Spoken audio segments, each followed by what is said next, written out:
Hey, WokeNFree Nation. Newsly is an audio app for iOS and Android. It picks up web articles about the most trending topics on the web at any given moment and reads them to you in a natural human voice. For the first time in the history of the internet, the entire web becomes listenable. Browse articles from topics you choose and start playing. Stop scrolling, start listening. You can follow any topic as specific as you like, from sports, science to Bitcoin, or even one of your favorite celebrities. It will find you the latest articles and read them to you aloud. And they have podcasts as well. Explore trending podcasts from over 50 countries. Our podcast, WokeNFree, is there too. Now let's get into the episode.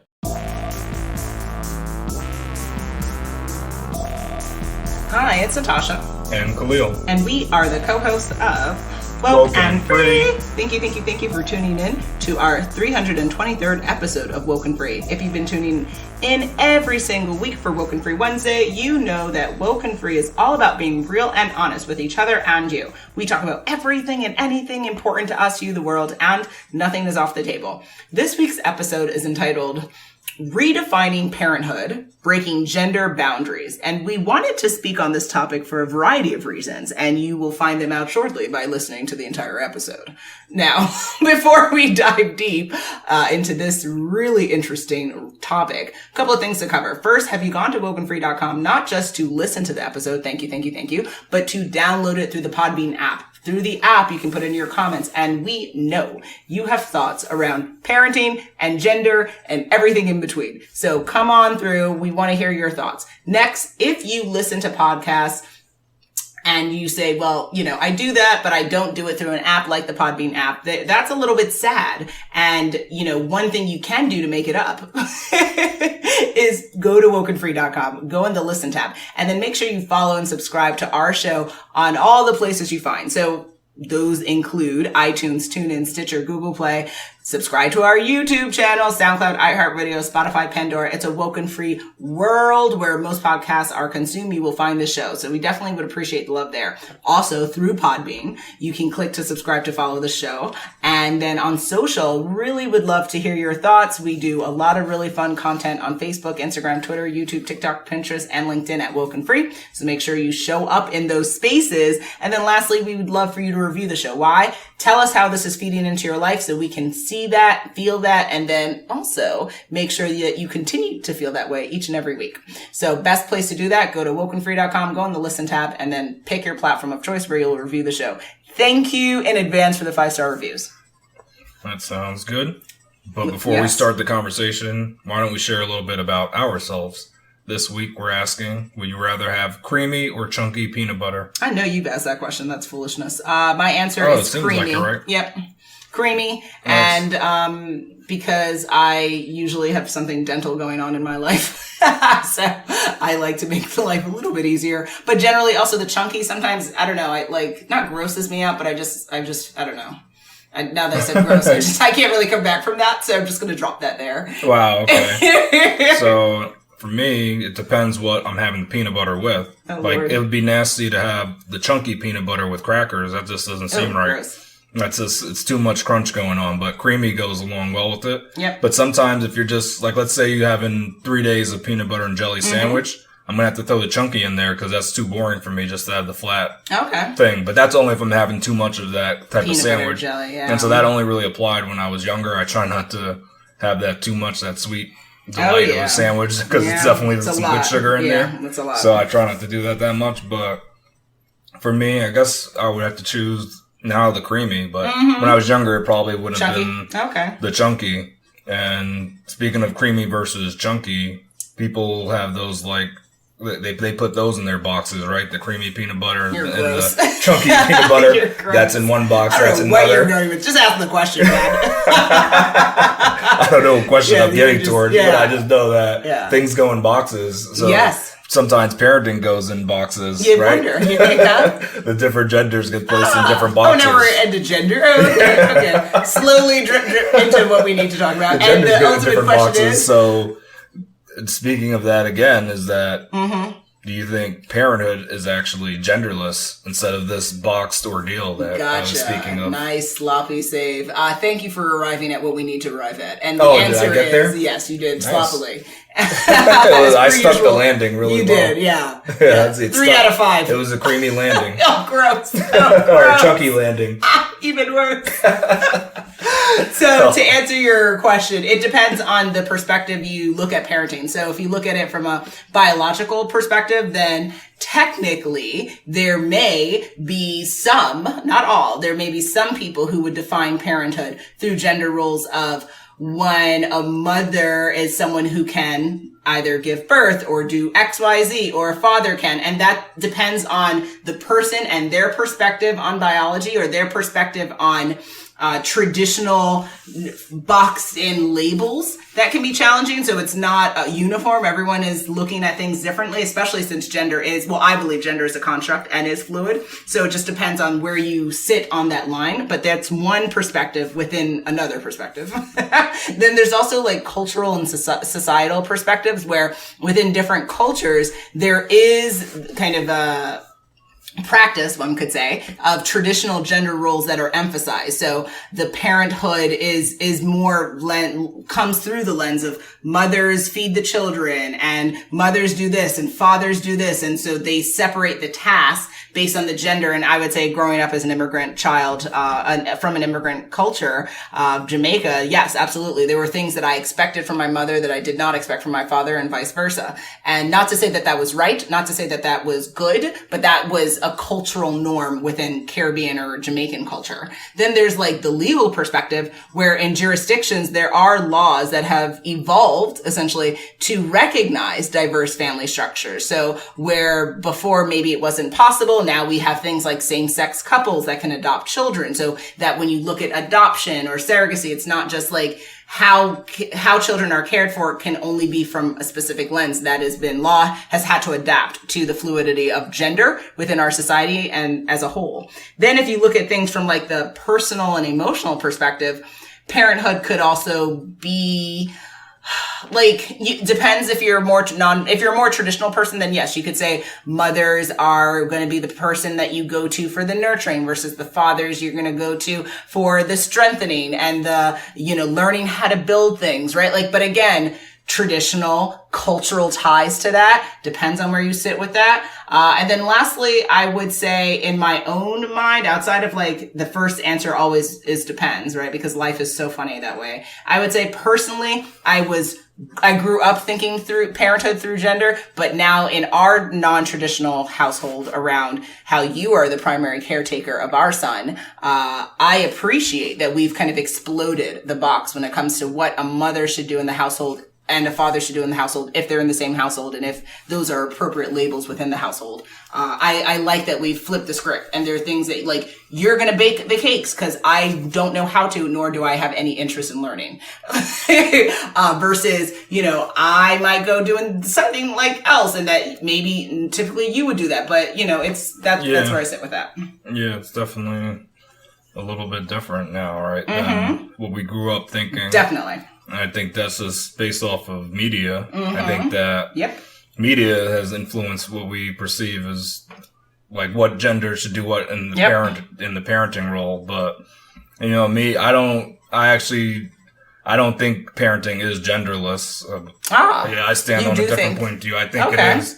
I think there is something to it. I just think that because I think it comes down to kind of like hormones. Actually, like we don't know what the balances of our testosterone versus our estrogen in our bodies. So I think depending on the levels you have there, I think it can influence what type of parent you are. Oh, fascinating. And I think, and in general, in general, men have a lot more testosterone than women. So I think there's effect, but the problem is I think people have the wrong idea. It's kind of like just because you have a lot of testosterone doesn't mean that you can't be nurturing. So that's what I think the issue is. That so there's misnomer. There's a misassociation right there. And in the same way, there's stereotype for genders that you think that, again, the female has to take care of the child, right? A man wouldn't want to do that. He wants to go do something outside the house for the family. I don't think that's a true statement, though. That's what happened in the past, but I think that was based on circumstances. It's like, if you're fending off against a saber-toothed tiger, you're going to want the stronger one out there defending the people. But if you're only going up against like a brown bear, Anybody can fight the brown bear. Moms just go in the tree. Brown bears. Yeah, but the saber-tooth tiger. But do you take on the black bear in this scenario? Everybody run for their lives. From the black bear. Yeah, because he's they're so cutesy though. They're cutesy careful with the moms though. They're cutesy in their boots. Those are the ones that get you. Those moms. That's true. Yeah, mama bears. They don't play around. Games. Yeah, that's not funny. What are the gender myths associated with parenthood? Oh gosh, so many. So we already talked to some of that, right? Mothers are supposedly more naturally nurturing, which again depends. I do agree with you in that there could be a hormonal influence as to how parenting gets implemented, but I don't necessarily know if, I wouldn't anchor that around seeing that through gender though, because I do believe that gender is a construct. So I don't think you can build a system based on a construct. I think you can have cascading decision making through an idea, but it's a complex thing for sure. Then like you spoke to as well, fathers are supposed to be the primary breadwinners. Falsehood. I don't think that's a true thing. It depends on what the scenario is. Like if it makes more sense for a mom to be full-time breadwinner, then she should do that and enjoy her life that has less crying in it. It sounds fabulous. Absolutely fabulous. The next, mother should stay home. Stay home where? Like in COVID, you mean? Like everybody stay home, right? Like no, it doesn't, your gender does not dictate where you work or how you spend your free time or your parenting time. Absolutely not. You spoke to this as well. We've heard that fathers are less capable caregivers, lies and fairy tales. Fathers can take care of the same child that they made with the mother, the same way that the mother could, if not better sometimes. So we need to stop with that lie and also think about that in policy making around parental leave, right? Why do typically women get more paid family leave time than men? Because there's that assumption that men are either not interested or not capable of taking care of children to the same degree as mothers. Nonsense and lies. That's a big problem. Yeah, nonsensical lies. And studies have shown that's what's led to the big pay gap as well. It's because women end up using that time and men don't get it. So they're actually just in the workplace. But if everyone had the same time, then we would equalize. It would start equalize, yeah. They saw that in other countries that have instituted that paid family leave for men and women should be the exact same time. It takes two different types of ways to be able to get that child here, right? So then what are we doing? Also, there's that stereotype that's very false. And I think it's less predominant in society than it was in the 90s, which is that same-sex couples are less capable of parents, which is why they had a harder time to adopt or be able to have families in the American culture, which is falsehood. Again, I don't know if there's any studies on this. People who are able to take care of a child, their gender and their sexual orientation has nothing to do with it. This is foolish lies. And it's hurtful. Yeah, I think people just said this based off of biases, but there was never even... And fear of different parenting. There weren't even like I said, there's no studies that even show that. Absolutely not. That's just false. Because unless you're saying human beings are not able of taking care of a child, then I don't know what we're arguing here. Like, no. You live how you want to live and take care of your babies. How you want. Now, also that there's a stereotype that women are more eager to become parents. We can speak to that truth. You have always been more eager to be a parent than I have. I know it's shown that's the truth. It's always the women. Women are always out here pining for babies. The guys trying to get away from it, but it's not true though. Absolutely not. I just think that they're shown more, but I think the guys that feel it aren't. Maybe it's just not as vocal kind of thing. Like we're not given the spotlight. Exactly. Absolutely not. No. And then also that, for instance, when children are born, that supposedly like men don't experience any type of postpartum depression or things like that, which is, again, not true. There are mental health challenges that impact both parents, right? And maybe it's called something different, or maybe it is experienced a little bit different between a mother and a father in that household. But mental health is gender agnostic issues, right? So we should just think through the hardness that comes with having a child, because they're very cute vampires. They're very cute vampires. But postpartum, is that only considered within the first 12 months of a child's birth? It doesn't count like when the child is 7 or something. That's a great question. I'm neither a medical professional or someone who's an expert on postpartum depression that could speak to that. Oh, really? You seem like you'd be the type, but... I can't stand you. Just to know about postpartum, I thought you would know about it. Because I'm all-knowing and I'm Yoda sometimes. No, but you're not there, but you're close to a medical expert. Why are you lying on air? you know people secret... are already lose their mind with our last names being Nurse Killer. Don't put that out here in these streets. It's not because of that. No, of course people go that way. Be like, I thought they were. No, but you know all these ancient remedies though that you try to go to. I can't hardly stand you though. Really. Sometimes you reach out of your special box of magic and then make my special box of magic. Yeah. Okay, hello. You told me magic is real. You told me magic is real. You're confusing the conversation. Oh, really? You told me it was real. You told me, and you asked me if you could perform a trick, and I waited to see it. Well, I was saying if I do this trick to you, will you believe that magic is in fact real? No, I will not believe you're a fraud. But you do believe in magic, though. That's the thing. You believe magic's real. It just hasn't been proven to you. And you don't believe in the magicians on the street. That's the thing. You don't believe. I love that. The magicians on the street. How you said it like that. Real queens out there. Those are the ones you don't go for. Out the boy. But that's the ones you don't go for. But when you think that there's magic like in Harry Potter, that's all I'm saying.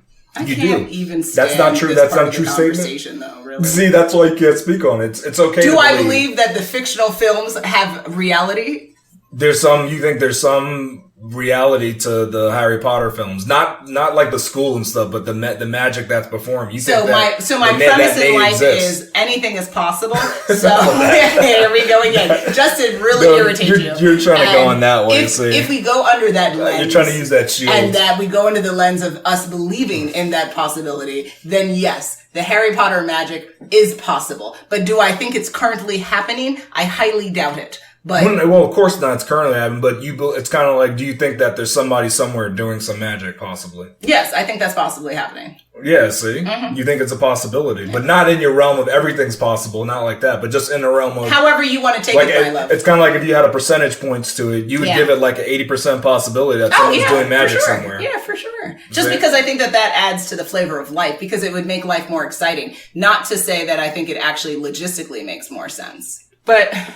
instead of getting distracted, let's just finish out the thought process here. So, last stereotype that has to be named just because it's heinous and foolish is the adoptive or the step parents aren't real parents, right? That myth around only people who have a quote unquote real connection, a birth type relationship with their child are parents, or that can have a family structure. And that is both false, harsh, insensitive, and completely foolish and ignorant, because anyone who takes the time, the money, the energy, the spirit, really you're losing years off your life to become a parent. So someone who voluntarily does that, regardless of the birth or biological connection to that child, is a beautiful human and should be celebrated, and they should get a parade. I'm waiting for my parade.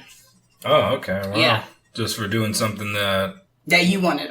No, I'm trying to think. Was it billions of people who've done it? Probably. Not if you go throughout as long as humans have been around, right, as long as humans have been around, it's even more than that many people have been parents. But I'm even thinking, just in recent times, is there millions of parents? I don't know. I can't. A lot. Because there's a billion people on Earth. Yeah, but how many does of them it 30% parents? of the population become parents in some way? Probably. That's why there's too many. And in some way, too. Not necessarily that and then also, they gave birth. we didn't even speak to the stereotype, but what about the people who've had children, but they didn't make it to term, right? Are they still a parent? Because, people like to even start the clock of parenting only when the child is born. But you had a child, you had a miscarriage. Is that not a part of the parenting journey? But then what if this isn't, but just you don't think about it. Insensitive, but yeah. But just think about it. But let's say someone was trying to adopt a baby and they met the baby and then they were denied. Are they not a parent then too?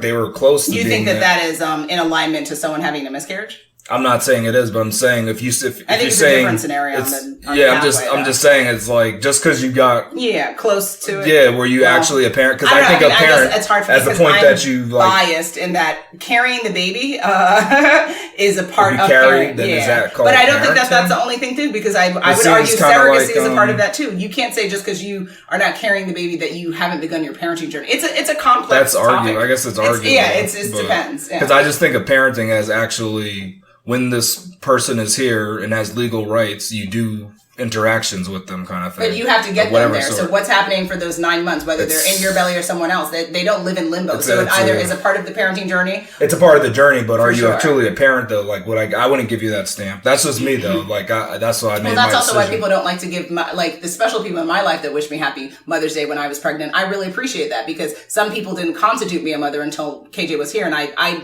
disagree with that because you're telling me I can grow a child in my belly for 9 months and I can't be considered a parent. That's garbage. What am I doing? From that, I forgot about that thing a little bit. Yeah, so I'm nothing. That doesn't make any sense. Otherwise, then you're putting the baby and that person attached to that baby in a limbo for 9 months. That doesn't make sense. They either are a parent or you're not a parent. So upon zygote creation is where I would say your parenting journey begins. I think when someone's pregnant and whoever made them pregnant, I think you can both wish them both happy and father. Mother and father at that point. Yeah. So then you agree that that's when the parenting journey begins then. Yeah. So then I got to take back what I said then because I forgot about that. I do think you should wish people happy Mother's Day and even Father's Day when they have a child that's literally on the way. Whether by birth or through surrogacy, either way, or through adoption. Like, once you're there, you're in the journey's beginning, at least. We're in the beginning stage. There's nothing wrong with that. Mm-hmm. And there's also some other gender-based myths that I found on an interesting site called Everyday Feminism. Hey, there we go. Here's some 3 that I think some people have heard of. Mm-hmm. The first one is that most kids don't have fathers. So a man being in the same room with his child makes him an exceptional parent. That's a myth, though. Phenomenal. But it's definitely true, though. People will see that and they'll be like, wow, I mean, the child has the father around. Because even in like couples or relationships where the man and the woman, they're together and everything. Yeah. Like, people just think that, the father's never there for the kid. Like, they're usually doing something else. Like, maybe they're out making money or they're out having fun. They don't spend time with the child. That's not their job. So I think it's a myth, though, obviously. But, but that's what this is getting at. It's saying that when you do see the man with the child, you're like, wow, that is an extraordinary man, because he's being a parent, which no man has ever done on the history of parenting. Beautiful. Yep. So that's a myth. Number 2 is moms and dads get treated equally as parents by society. Lies and fairy tales. And we know that just based upon what we spoke on previously. We talked about how they definitely aren't getting treated equally. And the third one is that there's only one way to be a good parent. Ooh. So that's definitely a myth. Cultural expectations should not be based around the cis, heteronormative, confining gender roles, because traditional parenting itself is a myth. True. Very true. Yeah. And there are plenty of dysfunctional nuclear families. That's mom plus dad plus kids. Dysfunctional nuclear. This is what they stated. With all the presumably right parts, it is damaging to everyone involved to impose gender expectations on parents and guardians. Absolutely. So you shouldn't expect for parents to act a certain way just because of their gender. That's not I love it. Acceptable. Thank you, Everyday Feminism. Get it. Now, what would you say is your best advice for people when it comes to parenthood and thinking through the lens of how gender plays a role in this? I think that you should just do what feels natural to you, not what society portrays what you should do as a parent and how your gender must do. So just because it's expected that you are a female and you're supposed to cook and clean.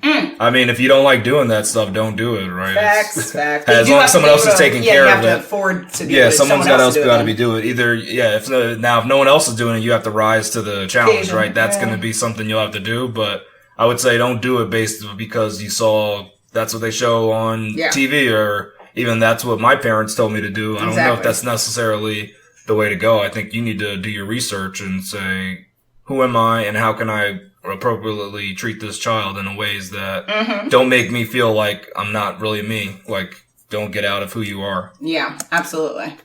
Well, for me, I would say the best advice that I would like to give is as follows. So, I have received, really annoying feedback in my life from a variety of people that, not question, but come for the fact that, we kind of exploded gender roles in our household. And there's some things that are very much aligned. Like, I'm not taking out the trash. Sorry. Like, it has nothing to do with you being a father. It's just, I have no interest in touching trash, and you've done it as a child, so you can keep doing it. And I have not appreciated the feedback because it's challenging. It's challenging enough to be a parent, much less have to continuously deal with judgment. And in the episode, you'll actually see some sources that I pulled from, I believe it's called Pew Research Center, that talks through parenting and how genders feel about stress and judgment and things like that. And I just would encourage everyone to like shut your mouth around what we think about how other people are parenting and focus on your own life, focus on your own journey, and stop being so conscientious around what other people are doing or not doing. And so that's advice number one. Second is that I agree with you. We have to do what feels right for us and make sure that, yes, the child is safe, the child is thriving, and that they are getting their needs met without causing the reduction of sanity or safety of the parents involved or caretakers involved. And that let's remember that fathers can do more or different stuff. Mothers can do more or different stuff. And it doesn't in any way take away or detract from the type of parents that they are. And at the end of the day, what I'm coming to learn... It doesn't make you real or fake. Exactly. It doesn't make you a real or fake parent, which, is really just garbage to say to someone when they decide to parent differently. That's their choice. Is the child happy? Is the child safe? Is the child doing well? Great. Mind your business. And we have to stop caring about what other people are doing or saying or thinking, especially when it comes to parenting. That's good advice. Mm-hmm. Here we go. It's scenario time. Scenario 1. Addie is a full-time dad taking care of his 6 children, while his wife is the top plastic surgeon in the Dade County area. Whenever he takes the kids outside, people tell him, "Don't worry, Dad, at least you will get a break." Should Addie explain to these people that he is the full-time caretaker, or just give those people a friendly wave? Is this wave of the middle finger? It could be any kind of wave.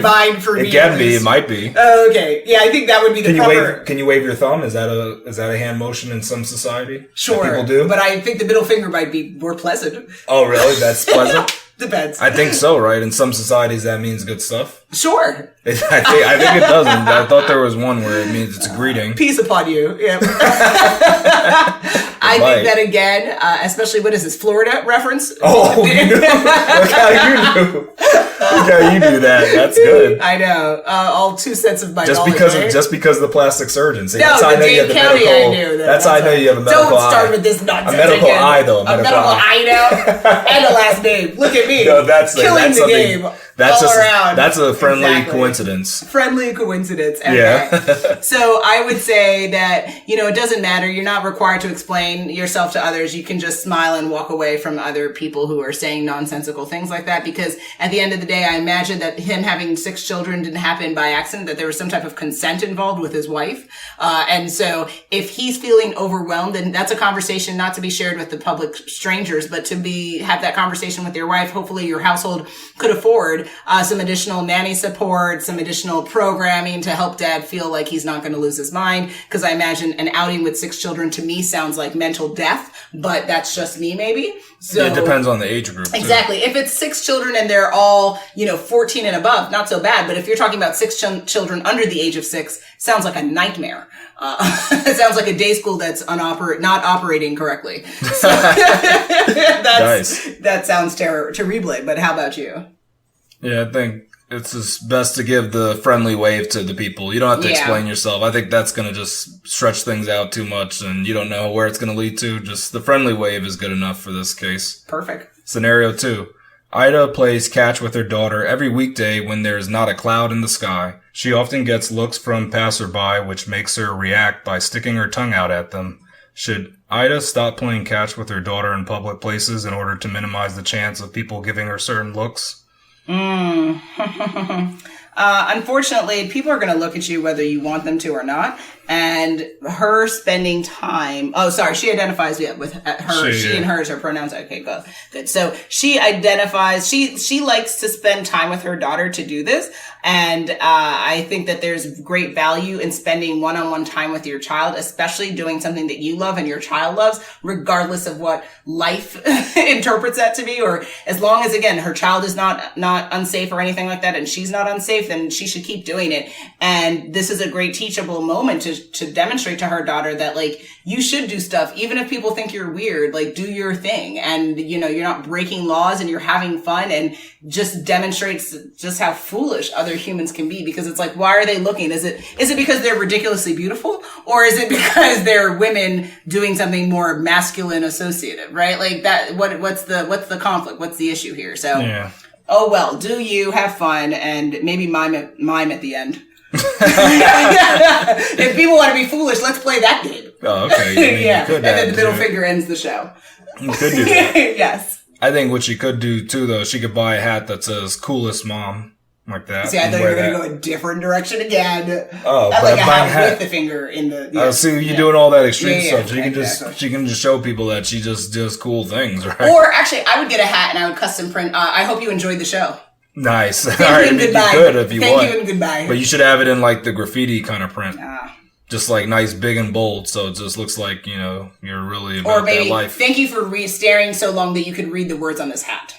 Oh, wow, that's nice. You would do all that? You can. Something like that, to be slightly passive-aggressive. That's an option. Yes, it is. There are lots of options in life. I think just the main thing is definitely don't change your habits just because people are looking. I think that makes no sense, right? Just keep on doing you because you know that it's worth it, what you're doing, and you enjoy it. Don't just because people are judging you, it doesn't matter. They're going to judge you no matter what, right? So keep doing you. And there's nothing wrong with playing catch with your daughter. Right? Hey, get it. These are good things. Scenario 3. Alan loves to cook and clean around the house. His partner tries to assist, but he insists on doing these tasks himself. Should Alan consider himself more feminine since he enjoys partaking in these tasks around the house? No, he should consider him an excellent catch and himself an excellent catch, and that he should tell his partner just how lucky his partner is.